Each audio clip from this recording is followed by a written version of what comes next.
IRGC के 5 सदस्यों की मौत। अमेरिका इजराइल के हमलों में ये मौत हुई है। तो बड़ी खबर, ईरान इजराइल युद्ध से जुड़ी बड़ी खबर आपको बता दें कि आईआरजीसी के 5 सदस्यों की मौत हुई है और बड़े हमलों में ये मौत हुई है। इस वक्त की बड़ी खबर, ईरान जो है वो इस वक्त काफी कुछ झेल रहा है। आईआरजीसी के 5 सदस्यों की मौत। अमेरिका इजराइल हमले में 5 सदस्यों की मौत हुई है। खामेनेई के जाने के बाद, खामेनेई की हत्या के बाद ये जो युद्ध था ये अलग स्तर पर पहुंच गया और शनिवार से शुरू हुआ ये युद्ध। जब रात को खामेनेई की देर रात खामेनेई की मौत की खबर आती है तो उसके बाद अब बहुत हलचल है।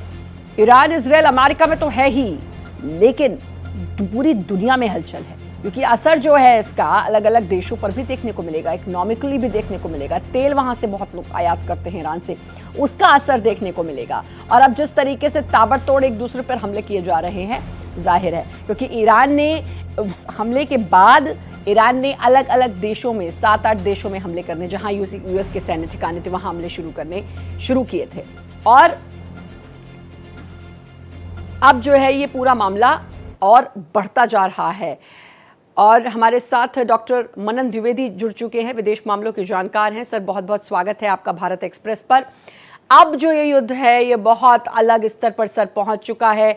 ये जो पूरा युद्ध है, खुद ट्रंप इसको लेकर कह रहे हैं कि अभी तो 4-5 हफ्ते या उससे ज़्यादा का समय। मैं फिर अपना एक सवाल, मैं परसों भी सबसे यही पूछ रही थी कि रूस यूक्रेन वाला तो हाल नहीं होने वाला, कि सालों तक युद्ध जो है वो चले ही जा रहा है और कोई निष्कर्ष उसका निकलकर सामने नहीं आ रहा। देखिए, मैं यहाँ पर ये कहना चाहूंगा कि अमेरिका की फॉरेन पॉलिसी, डिफेंस स्ट्रेटेजी और उसके अलावा जो उनकी एंटायर कूटनीति है, वो बेसिकली मिडिल ईस्ट की जब हम बात करें तो एक वर्ड होता है shock and awe. Shock and awe campaign इन्होंने, प्रेसिडेंट डोनाल्ड ट्रंप ने स्टार्ट की है। तो पहले ये देखा जा रहा है कि मिसाइल अटैक से या फिर एयरक्राफ्ट बॉम्बिंग से, B-20 बॉम्बर्स को यूज करके क्या वहां की जो रिजीम है वो उस पर सरेंडर करती है या नहीं। ये पहला फेज होता है अमेरिका की शॉक एंड ऑ, ये स्ट्रेटेजी होती है पूरी। तो इस शॉक एंड ऑ को लेकर हम आगे बढ़े तो फिर दूसरी श्रेणी आती है, क्या कहते हैं उसको, बूट्स ऑन ग्राउंड की। तो हम बूट्स ऑन ग्राउंड की बात करें तो ये अमेरिका से एक्सपेक्टेड था। जैसा कि आपने यूक्रेन के बारे में बात की, वैसे हम लोग भी अंतर्राष्ट्रीय संबंधों के जो स्टूडेंट हैं मेरे जैसे, हम लोग भी बात कर रहे थे कि अमेरिका दूर से तो इतनी बड़ी बड़ी धमकियां दे रहा है, प्रेसिडेंट ट्रंप रिटोरिक और थेट्रिकल्स तो कर रहे हैं, पर अगर शॉक एंड ऑ कंप्लीट नहीं होता है, उससे वहां का रिजीम चेंज नहीं होता है, तो उसके बाद बूट्स ऑन ग्राउंड कैसे आप लोग वहां पे लाएंगे या नहीं। एक तो ये बात हुई। और सबसे बड़ी बात यहाँ पर है कि आईआरजीसी की स्ट्रेंथ कोई ज्यादा नहीं है। 1,50,000 या 1,80,000 जो सोल्जर्स हैं, उनके सुपर कमांडोज हैं, वो इतने ताकतवर, बिल्कुल इजराइल और अमेरिका की कंबाइंड मिलिट्री माइट और टेक्नोलॉजिकल फिनिश के आगे कुछ भी नहीं है। तो मुझे लगता है कि कुछ दिनों में आईआरजीसी ईरान में सरेंडर करेगा अगर डिप्लोमेसी और नेगोशिएशंस पूरी तरीके से सक्सेसफुल नहीं हो पाते हैं। मैं ये कहना चाहूंगा। मनन जी, एक चीज और, आपने कहा रिजीम चेंज, ये तो खैर इजराइल और अमेरिका चाहता ही है, लेकिन इतना आसान होगा रिजीम चेंज होना? क्योंकि वहां से इतना बड़ा परिवर्तन जो टेढ़ी खीर साबित हो सकती है, ऐसा लग रहा है। देखिए, मुझे ऐसा लगता है कि पूरी तरीके से जो इंटेलिजेंस, मिलिट्री और डिप्लोमेटिक सेटअप है आईआरजीसी का और तेहरान के एस्टेब्लिशमेंट का, वो काफी हद तक बिल्कुल फाउंडेशनली हिला दिया गया है अमेरिका और इजराइल द्वारा। और अगर हम पुराने इतिहास को उठाकर देखें, पता नहीं क्यों लोग इतिहास की बात नहीं करते, पर अगर हम हिस्टोरिकली देखें तो 1950s में मोहम्मद मोसादे की गवर्नमेंट को हटाकर अमेरिका ने वहां पर एक नया कू किया था और वहां पर इस्लामिस्ट रूल, शाह का रूल लाए थे। 1979 में सीधा जंप करें हम तो हम पाएंगे कि जो रेजा पहलवी का रूल था उसको हटाकर ईरान हॉस्टेज क्राइसिस हुआ, जो 444 दिनों तक पूरी तरीके से अमेरिकी एम्बेसी को घेर के रखा गया। तो ये शुरुआत थी अमेरिका और ईरान के संघर्ष के बीच की। तो मुझे लगता है पहले भी रिजीम चेंज अमेरिका करवा चुका है, बस वो वियतनाम। बिल्कुल, मैं रोकना चाहूंगी आपको। बड़ी खबर, स्ट्रेट ऑफ होर्मुज बंद करने की धमकी अब ईरान दे रहा है, जिससे जाहिर है टेंशन जो है वो बढ़ जाएगी। ईरान ने एक बार फिर होर्मुज को लेकर ये धमकी दी है और स्ट्रेट ऑफ होर्मुज बंद करने की धमकी ईरान ने दी है। ईरान ने स्ट्रेट ऑफ होर्मुज को बंद करने का ऐलान किया है। स्ट्रेट ऑफ होर्मुज से गुजरने वाले जहाजों को लेकर चेतावनी दी है कि आग लगा देंगे अगर कुछ वहां से जहाज देखा तो अब ईरान जो है, जो बेस्ट वो कर सकता है, जिस तरीके से वो भी अपना दबदबा दिखा सकता है, वो कर रहा है। मनन जी, स्ट्रेट ऑफ होर्मुज बंद करने का ऐलान जो है वो ईरान ने कर दिया है। वहां से गुजरने वाले जहाजों को लेकर ईरान ने चेतावनी दी है कि आग लगा देंगे। ये कदम जो है ईरान का, ये कहीं ना कहीं, बल्कि कहीं ना कहीं कहना गलत होगा, ये सीधे तौर पर भारत पर भी असर डालेगा। बिल्कुल, भारत पर मुझे नहीं लगता कि ज्यादा असर डालेगा, क्योंकि विश्व का 20% का जो ऑयल शिपिंग है और ऑयल ट्रेड है वो स्ट्रेट ऑफ हॉर्मुज से गुजरता है। और यहाँ पर हमें अमेरिका के दमखम को कम नहीं आंकना चाहिए। अगर वो ईरानियंस ब्लॉकेड भी कर देते हैं तो भी American forces, American Gerald Ford और जो दूसरा जो युद्धपोत एयरक्राफ्ट कैरियर है, वो पूरी तरीके से वो लोग इन्वॉल्व नहीं होंगे। पर उनकी जो पैराफर्नेलिक फोर्सेस हैं वो इतने कैपेबल हैं कि ईरान के ब्लॉकेड को ये लोग पूरी तरीके से ध्वस्त कर देंगे और नष्ट कर देंगे। और सबसे बड़ी बात है, ईरान ने जो स्ट्रेटेजिक मिस्टेक की है, मुझे ऐसा लग रहा है ये दूसरी स्ट्रेटेजिक मिस्टेक है। पहली स्ट्रेटेजिक मिस्टेक उन लोगों ने ये की कि बहरीन, कुवैत, अबू धाबी और सऊदी अरेबिया और कुवैत, इन सब राज्यों से उन्होंने दुश्मनी मोल ले ली। और ये हम जानते हैं कि मैं एक मिनट में रोकना चाहूंगी। बड़ी खबर, अमेरिका इजराइल हमलों में आईआरजीसी के 5 सदस्यों की मौत हो गई है। बड़ी खबर इस वक्त की, ईरान इजराइल युद्ध से जुड़ी बड़ी खबर। आईआरजीसी के 5 सदस्यों की मौत अमेरिका इजराइल हमलों में, ये बड़ी खबर है इस वक्त की। आईआरजीसी के 5 सदस्यों की मौत, ईरान इजराइल युद्ध से जुड़ी इस वक्त की बड़ी खबर। आपको बता दें, आईआरजीसी के 5 सदस्यों की मौत हो चुकी है। मनन जी, आप भी इसका जिक्र कर रहे थे कि आईआरजीसी की जो स्थिति है, यूएस और इजराइल के सामने वो सरेंडर ही करेंगे, ऐसा आने वाले टाइम में देखने को मिलेगा। दूसरा, आपने कहा कि जो स्ट्रैटेजिक मिस्टेक जो की है ईरान ने, उसका खामियाजा ईरान को कहीं ना कहीं भुगतना पड़ेगा। इतना तो हम कह सकते हैं कि ईरान जो है अभी बहुत अच्छी स्थिति में जाहिर तौर पर नहीं है। तो ये कब तक ईरान समझेगा और चीज़ों को संभाल लेगा, ये देखने वाली बात होगी। वरना जंग अगर हुई तो सबसे ज्यादा नुकसान जो है वो ईरान का ही है। देखिए, यहाँ पर हम बात करें तो मेरे दिमाग में एक प्रश्न कौंधता है, वो ये कोलेटरल डैमेज का। इसको मैं आपको एक्सप्लेन करके बताता हूँ।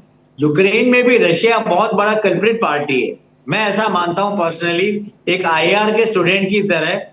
क्योंकि कोलेटरल डैमेज की जो नई परिपाटी मिलिट्री स्ट्रेटेजी में जो पहले शायद नहीं हुआ करती थी, ये बड़ी ही विध्वंसक और बड़ी ही प्रॉब्लमेटिक है, जैसा कि यूक्रेन में देखा गया।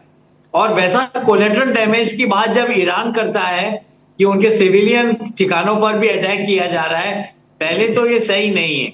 अगर सही भी है तो हम अगर हमास और लेबनान में जो हिजबुल्ला है उनके मिलिट्री और व्हाट डू यू कॉल उनके सिविलियन स्ट्रक्चर को देखें तो हम पाएंगे कि जो हॉस्पिटल्स हैं हमास के जो थे गाजा में, वहां पर इनके सारे मिसाइल्स और इनके आर्मामेंट्स रखे जाते थे।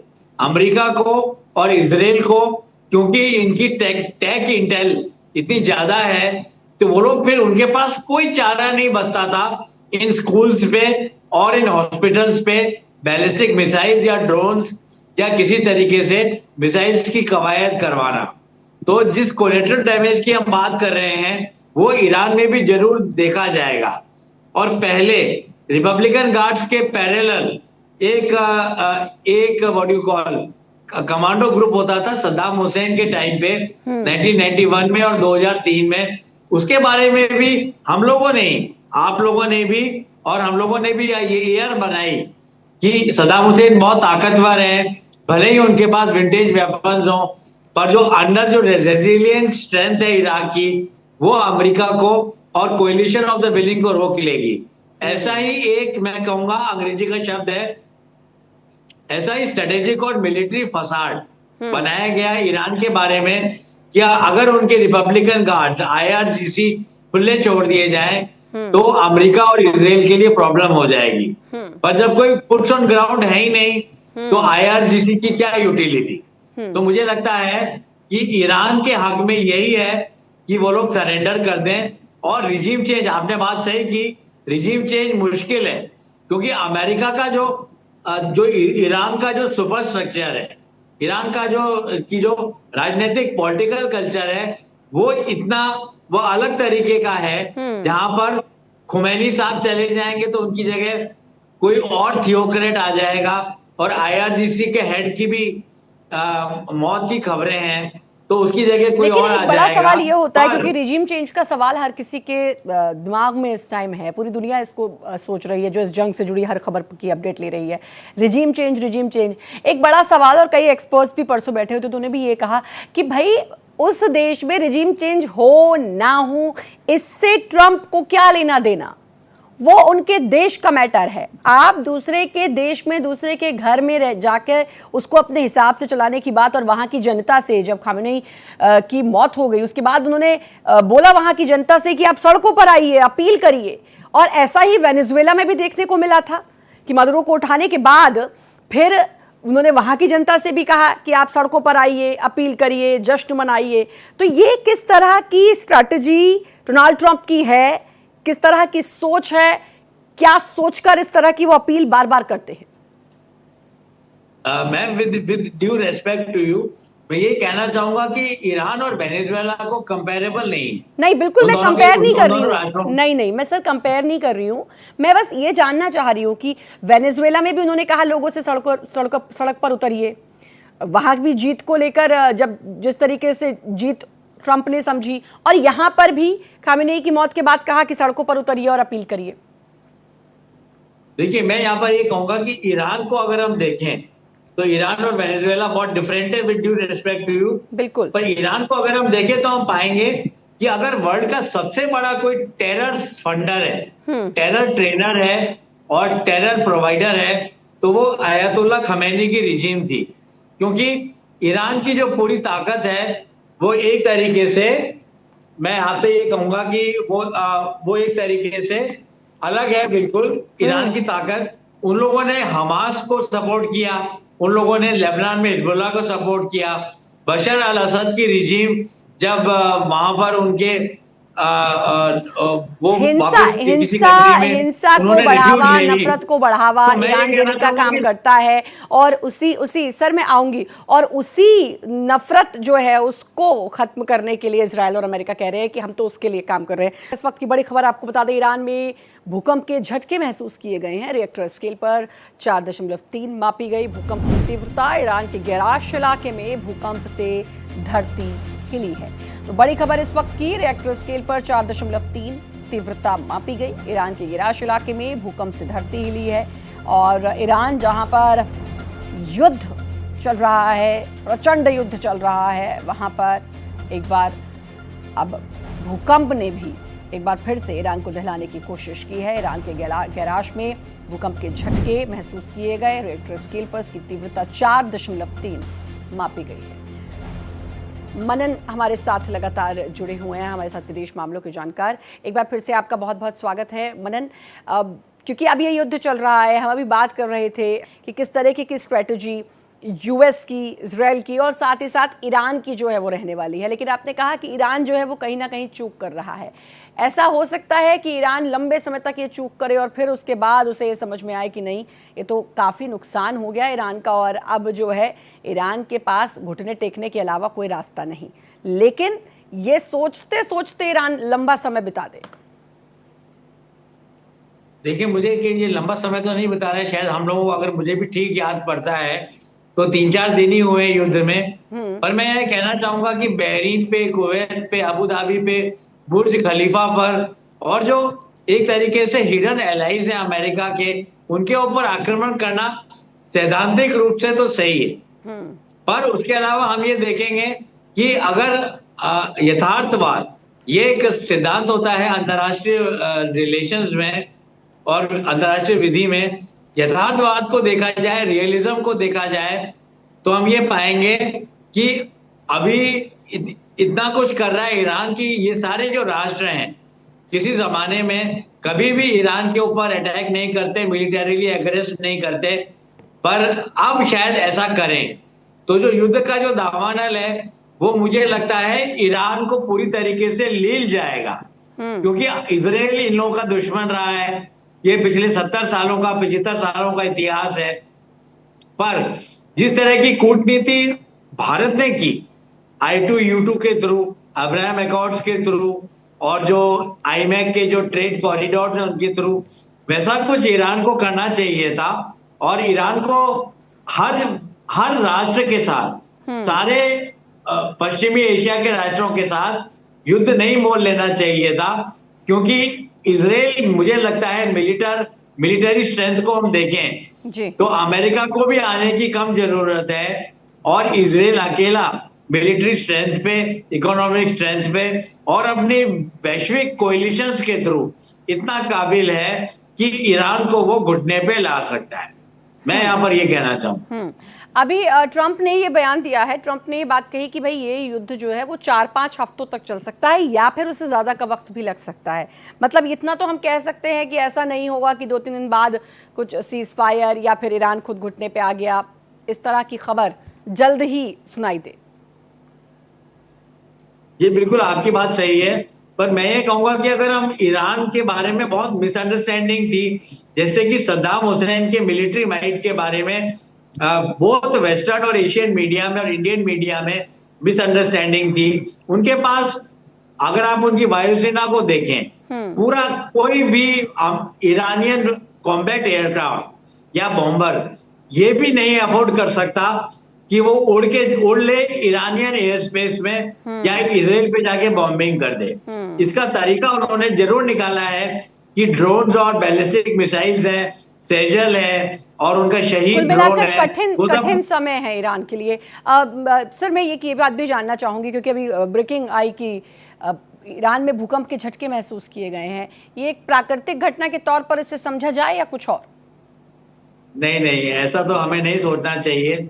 ये प्राकृतिक घटना है और ये एक तरीके का, मुझे लगता है, डिवाइन इंटरवेंशन है, जिसमें ये कहा जा रहा है स्टूडेंट कम्युनिटी को ईरान में, और कहा जा रहा है अल्लाह की तरफ से, भगवान की तरफ से, कि जो ये सप्रेसिव, एक्सप्लॉयटेटिव और पूरी तरीके से निरंकुश जो रिजीम रही अल खमैनी की, उसको हटाइए आप वहां से। जैसा कि प्रेसिडेंट डोनाल्ड ट्रंप भी कह रहे हैं। मैं ये नहीं कहूंगा कि अमेरिका और प्रेसिडेंट डोनाल्ड ट्रंप दूध के धुले हुए हैं, ये मेरा आर्ग्यूमेंट नहीं है, पर कहीं ना कहीं ये डिवाइन सिग्नल है, कहीं ना कहीं ये डिवाइन कम्युनिकेशन है, जहां पर ईरान का यूथ, ईरान की जेनजी एक बेटर फ्यूचर डिजर्व करता है। मैं ये कहना चाहूँ, ये डिवाइन एक संदेश है ईरान को, ये हम कह सकते हैं, ये सिग्नल है जो आपने कहा। खैर अब ये देखना होगा कि ये युद्ध और किस स्तर पर जाता है, पर ये महायुद्ध जो है ये फिलहाल चल रहा है। हालांकि युद्ध को किसी भी कीमत पर आप सही या जायज़ ठहरा नहीं सकते हैं। बहुत बहुत शुक्रिया मनन जी, भारत एक्सप्रेस के साथ जुड़ने के लिए, अपना समय देने के लिए। तो इस युद्ध से जुड़ी पल पल की अपडेट भारत एक्सप्रेस लगातार आप तक पहुंचाता रहा है और पहुंचाता रहेगा।